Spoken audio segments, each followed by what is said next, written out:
Hello, welcome to Twisted Tarot. My name is Shelby, and I'm going to be doing a reading for Gemini. We're looking at the entire year 2026, but to make things a little bit more manageable, I will be breaking it into chunks for the season and the overall energies. The first deck I'll be using is the Unveiled Tarot, and then we'll be breaking it down into the 12 months with the Sci-Fi Tarot.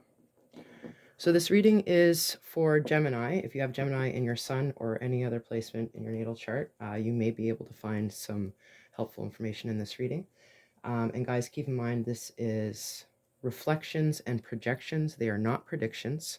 I'm intuitive, so if I get any downloads, I'll share them with you, but I am not a super psychic. I cannot give you specific details. So I'm going to ring in spirit.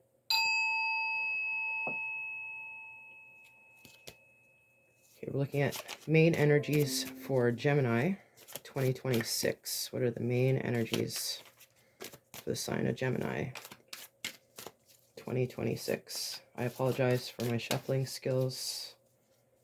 I have small hands, big cards.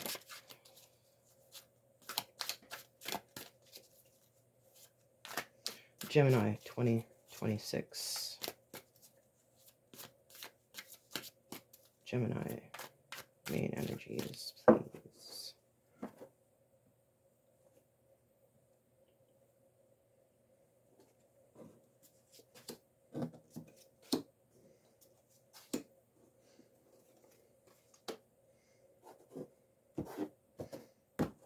Okay, at the bottom of the deck, we have the underlying energies for the year. We're looking at the Ace of Swords. So Ace is new beginnings or aha moments. Ace of Swords. Has to do with ideas. It has to do with new ideas. Now you're not just going to have one new idea because this is a theme for the year. So it looks like there's going to be new stuff throughout. At the top of the deck, this is your surprise or the twist, what you don't see coming. We will look at that later. Okay, so for winter, first quarter, the main theme for January, February, March, the Puppeteer. Okay, this is not a standard tarot card. This is actually one of the cards that the creator of the deck threw in there. The Puppeteer speaks to having a lot of control, being manipulative, or being manipulated. So we'll see what other cards come out here, but there's a lot of personal power at play. January, February, March, you have to decide, are you the puppeteer or are you the one being manipulated? We'll look into that later. In the spring, April, May, June, we're looking at the Fool. Okay, so you have two major arcanas like coming up as the main themes in the winter and then spring. Major arcana showing up just mean major changes, big energy. The Fool is a new beginning, but it's a little bit nebulous. You're not sure what the future is going to look like. You're taking a risk, a childlike kind of innocent way to look at things. So there's definitely going to be some new beginnings in the spring. We'll see what cards actually come up for the different months. Summer, you have another ace. Man, the new beginnings themes here is pretty obvious. Now, this is more emotional. This has to do with relationships or passion. So this is something new. It could be a development in a relationship. It could be new relationships. It doesn't have to be romantic necessarily, but there's definitely going to be some new emotionally fulfilling beginnings in the summer. And then we're looking at the fall, Four of Wands. This is kind of like the homecoming card. You've gone off on a great quest and you come home and the entire village is waiting for you and your significant other is waiting for you. And oh, look, you're going to get married. This has to do with rites of passage. It has to do with comfort. It has to do with renewal and completion. The Four Wands are basically the pillars of structure. So at the end of the year, in the fall, a lot of things are going to be coming together for you. So now let's look at the months that break down the winter. So we're going to look at January, February, March. How does it relate to the puppeteer. Sorry guys, if you hear noise, my dog's favorite person just showed up.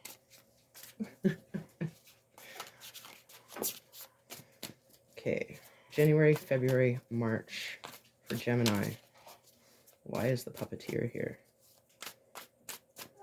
January, February, March.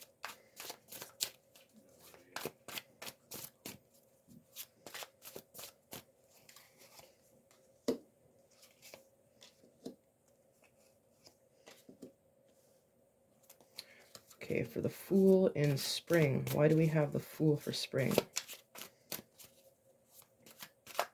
Show me April, May, June for Gemini. April, May, June for Gemini.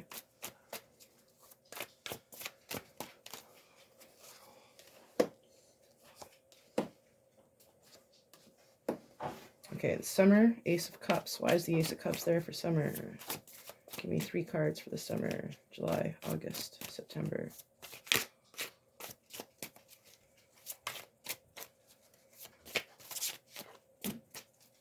July, August, September. For Gemini.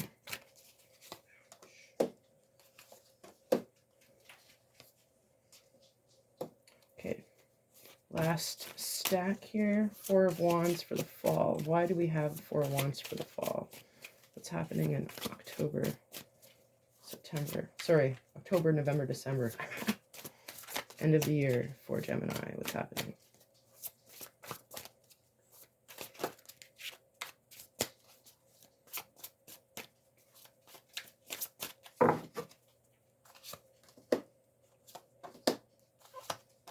Okay, now we have all the cards on the table.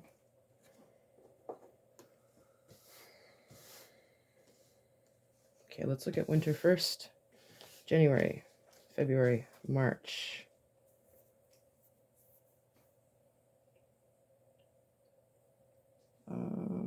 Which wands is this?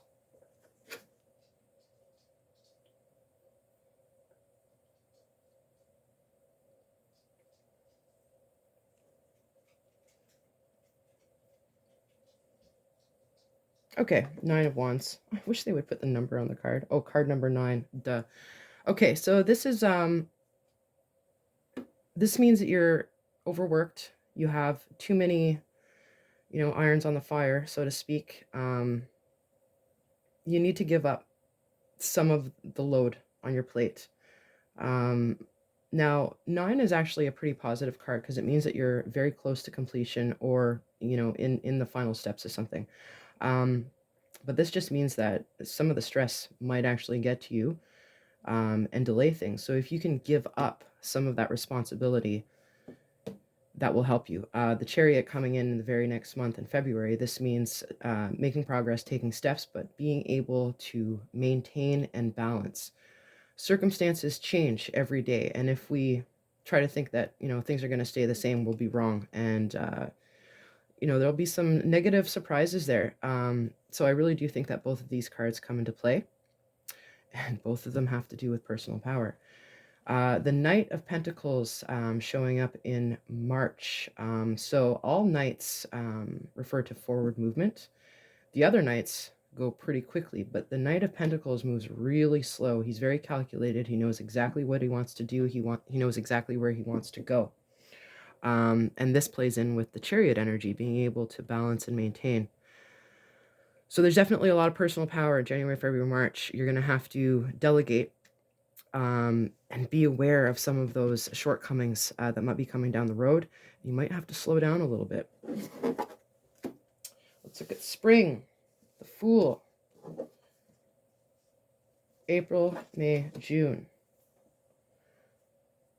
Okay, April might be a rough spot financially. 5 of Pentacles. 5 is a change. Pentacles is physical manifestation. So something is going to shift in your physical or financial world. But then the very next month, it looks like you have options. The 7 of Cups, sometimes it's a little bit overwhelming, but it does mean that there's going to be more than one very attractive option open to you. And then in June, we have the Knight of Swords. The Knight of Swords moves way faster than the Knight of Pentacles that we saw in the last quarter. They are very much the, the go-getter, the action taker. Sometimes, too smart for their own good. So if I, take a look at these cards and bring it back to the Fool has a very innocent, almost kind of ignorant air to it, but that's not necessarily a bad thing. Sometimes ignorance is bliss, right? Here, you're going to have to change your game for the way that you move forward financially. Here you have a lot of, very good looking opportunities, and the Knight of Swords knows the answer to make. So whatever confusion or issues happen at the beginning of the spring, the Knight of Swords says that you get yourself out of it. Let's look at summer, July, August, September. So a couple of Pentacle cards. Seven of Pentacles in July means you're going to see some fruits from your labors. You're definitely going to see some, some rewards coming back in for the stuff that you've been putting work into. However, it's not going to be what you expect. You might have been hoping for, a certain thing or a certain result. You're getting part of it, but not all of it. What this card means is you're very close. Keep working. Two of Pentacles means that there's going to be a choice that you need to make. You either have to give something up, or there's two very, at least two definite paths, or this has to do with your life-work balance. You're either working too hard or you're not working hard enough. But the two always has to do with balance and choice. And because the Pentacles is showing up twice in the summer for you, I believe this has something to do with your career or finance. Finally, the Eight of Cups at the end of the summer. Eight of Cups. You're going to be taking an emotional break.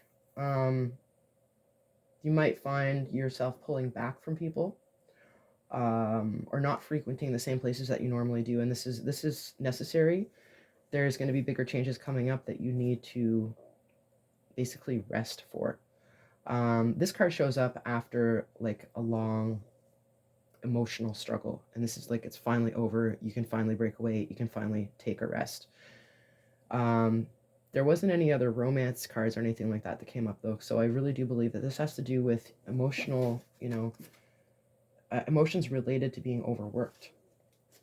So you're going to get out of that overworked feeling by the end of the summer. Now let's look at fall. October, November, December. Okay. Definitely some money coming in at the end of the year. King of Pentacles, very successful. So successful and so abundant that he can be generous. You have so much that you have enough to give. And that's looking like October. November, you're going to have another brilliant idea. So the Ace of Swords is the general theme for the whole year. There's going to be a lot of new ideas coming in. There's another significant one in November at the end of the year. 10 of Pentacles. This is like so much success, again, that you have so much that you can share. Sometimes whenever we're in the 10 of Pentacles, we don't realize how much good stuff we have. So that's something to think about at the end of the year, is really be grateful for the abundance that you have. You're going to see it, and it's going to be so good that you're going to be able to take a really big step towards another goal in 2027. So let's look at what your surprise or the twist is for the year. Ooh, Queen of Pentacles. I don't think this is a surprise at all. The Queen of Pentacles is super abundant. She basically made her own kingdom. She don't need a man. Now, regardless of whether you're a man or a woman or something in between, this is all energy. It doesn't necessarily mean that this is a woman. It's a nurturing energy. So you're going to have a lot of really new bright ideas that can change your life, but there's also going to be this underlying nurturing energy about you. So a lot of action, a lot of, forward movement, but it's not violent. And that's a beautiful thing. It makes sense because you're a Gemini and you're very dualistic. So I hope this reading connected with you. If you liked it at all, please subscribe, like, comment.